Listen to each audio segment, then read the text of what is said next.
스트레스를 많이 받고 자고 일어났을 때 눈이 충혈되고 건조해서 수술을 결심하게 되었습니다.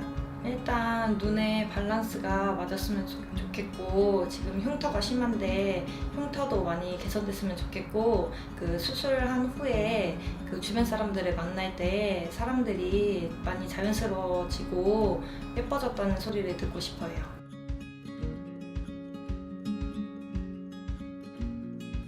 이 환자분의 경우에는 두 가지 문제를 가지고 있는데요. 하나는 쌍꺼풀의 깊이이고 또 하나는 눈매 교정의 비대칭입니다. 하나씩 살펴보면 쌍꺼풀이 깊다는 것은 이렇게 쌍꺼풀이 굉장히 깊게 찝혀 있고 속눈썹이 들리고 점막이 보이는 이런 증상들이 있고요. 아래를 쳐다봤을 때 굉장히 깊게 찝혀 있는 흉터를 볼 수가 있습니다.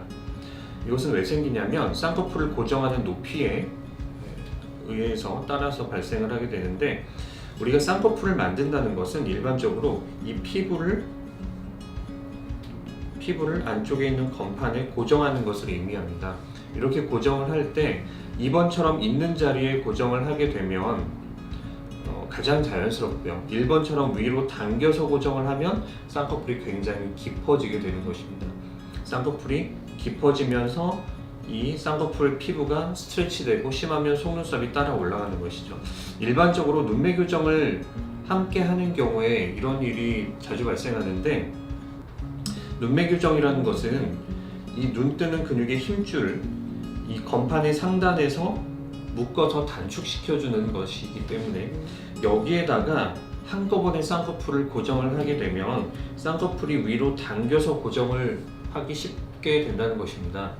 그래서 이런 경우에는 이 눈매 교정과 쌍꺼풀의 고정을 분리해서 눈매 교정은 눈매 교정대로, 그리고 쌍꺼풀은 1번처럼 위로 당겨서 고정되어 있는 것을 2번이나 3번처럼 내려서 고정을 하게 되는데요. 그렇게 하면 깊었던 쌍꺼풀이 다시 얕아지게 되고 속눈썹이 들린 것과 점막이 노출된 것, 그리고 이렇게 깊게 찝힌 흉터들이 많이 개선이 되게 되는 것입니다.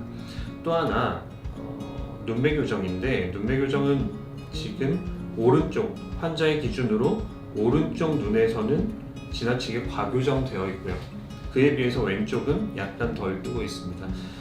이렇게 오른쪽처럼 과교정이 된 경우에는 퇴축이라는 과정을 통해서, 그래서 눈매 교정했던 것들을 실을 제거하고 유착을 풀어서 눈매 교정을 약간 눈을 덜 뜨게 그렇게 퇴축 과정을 거치고, 이 퇴축이라는 과정은 그 결과를 예측하기가 불가능하기 때문에 이렇게 유착을 푼 다음에 어느 정도 내려오는지 확인을 하고, 그에 따라서 반대쪽에 눈매 교정을 약간 더 하게 됩니다. 왜냐하면 이 눈매 교정에 의해서 이 눈이 떠지는 이런 과정은 시소처럼 약했던 쪽을 눈매 교정을 해서 올려주면 반대쪽이 떨어지고 또 한쪽을 올리면 반대쪽이 떨어지는 이런 과정을 거치게 되기 때문에, 시소처럼 이런 관계이기 때문에 퇴축을 해서 한쪽을 내린 후에 많이 내려오지 않는 경우에는 반대쪽을 올리게 되는 것입니다. 반대쪽에 눈매 교정을 하면 또 강했던 쪽은 약간 내려오고, 그래서 이런 과정을 통해서 양쪽의 대칭을 맞추게 되겠습니다. 눈 감아보고 떠보고요. 감아보시고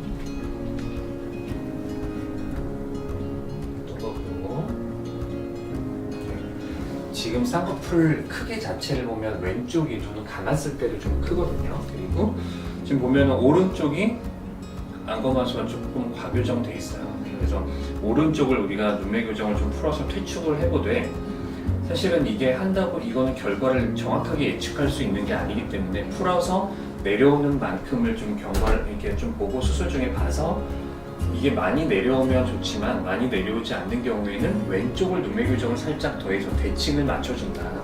그러면 이게 이제 시소처럼 이렇게 움직이기 때문에 만약에 여기를 눈매 교정을 하면 여기는 반대쪽은 살짝 또 내려오게 되거든요. 그래서 그렇게 해서 최대한 대칭을 맞춘다고 생각하면 돼요.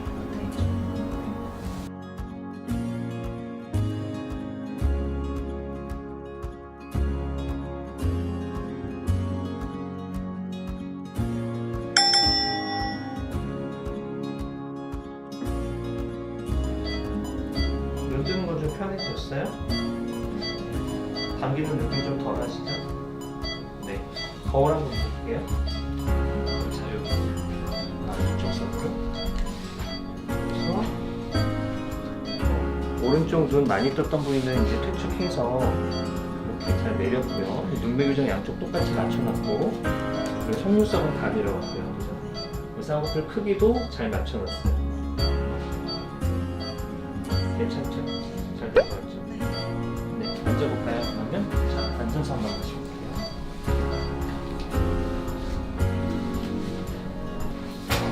더 쳐다볼게요.